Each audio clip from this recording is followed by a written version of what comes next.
नमस्कार, मैं डॉक्टर आशीष कुमार श्रीवास्तव हूँ, न्यूरो सर्जन, दिल्ली में कार्यरत हूँ। हमारे शरीर में सब चीजों के संतुलित कार्य करने के लिए दो तरह के संदेश जाते हैं, चाहे वो मस्तिष्क से हृदय में हो या मस्तिष्क से पेट में हो या हमारे नसों से हमारी मांसपेशियों में, जोड़ों में हो। और वो तरीके हैं, एक तो बिजली का यानी कि इलेक्ट्रिकल कंडक्शन, ये नसों के द्वारा होता है। हम लोग भली भांति समझते हैं कि ब्रेन से नसें बनती हैं और स्पाइनल कॉर्ड और नसों के थ्रू बाकी अंगों में जाती है। दूसरा तरीका होता है रासायनिक संदेशवाहक, जिनको हम हार्मोन कहते हैं। रासायनिक संदेशवाहक जो है वो रक्त के हिसाब से, उसके प्रवाह के हिसाब से शरीर के लगभग हर हिस्से में पहुंच जाता है और वहां पे आवश्यकता अनुसार कोई ना कोई कार्य करता है। ये जो रासायनिक संदेशवाहक या हार्मोन है, ये एक बड़ा संतुलन बना के रखते हैं शरीर के कार्यों में और शरीर की अवस्था में। प्रतिपल हम लोगों का शरीर बदलता रहता है, कार्य बदलता रहता है, आयु के अनुसार बदलता रहता है, मौसम के हिसाब से बदलता रहता है। इन सभी जगह की जानकारी को सम्मिलित करके शरीर को किस तरह काम करना है, ये हमारे हार्मोन्स निर्धारित करते हैं। तो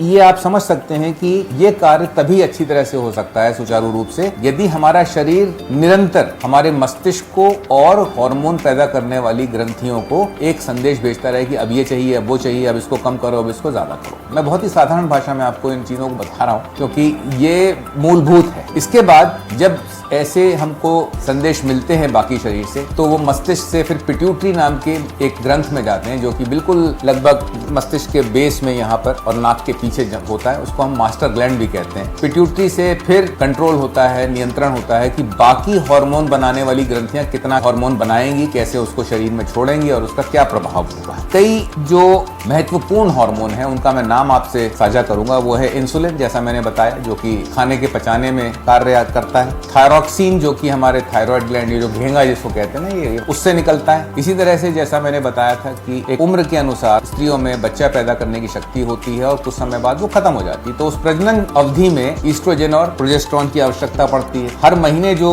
महिलाओं को रक्तस्राव होता है उसमें भी ईस्ट्रोजन और प्रोजेस्टेरोन की मात्रा और स्तर जो है बदलते रहते हैं और उसी से वो शुरू होता है और बंद होता है। इसी प्रकार जो अंतर पुरुषों में और महिलाओं में होता है, जैसे मसल्स का ज्यादा होना या बालों का झड़ना, तो ये सब चीजें टेस्टोस्टेरोन से निर्धारित होती हैं। टेस्टोस्टेरोन से हमारी मांसपेशियां कितनी ताकतवर होंगी या हमारी हड्डियों में कितना दम होगा, ये भी टेस्टोस्टेरोन पे निर्भर करता है। बाकी तो कैल्सिटोनिन वगैरह पे भी निर्भर करता है। इसके अलावा कॉर्टिजोल जो है हमारा एड्रिनल ग्लैंड से बनता है, जो कि हमको संकट के समय बहुत आवश्यकता पड़ती है। कोई भी तनाव हमारे शरीर में आए, स्ट्रेस, जैसे इन्फेक्शन हो या हमको डर लगे या हम भागना चाहें, उस समय कॉर्टिजोल की आवश्यकता पड़ती है। तो ये सभी चीजें आप सुन के आपको स्पष्ट हो जाएगा कि शरीर का कोई भी कार्य ऐसा नहीं है जिसको हार्मोन से नियंत्रित ना किया जाता हो मस्तिष्क द्वारा। एक चीज मैं आपसे जरूर कहना चाहूंगा कि ये जो हार्मोन रासायनिक संदेशवाहक बनते हैं, हार्मोन्स, इन सब की जो एक बनावट है, मॉलिक्यूलर स्ट्रक्चर है, वो किस पे बेस्ड? कोलेस्ट्रॉल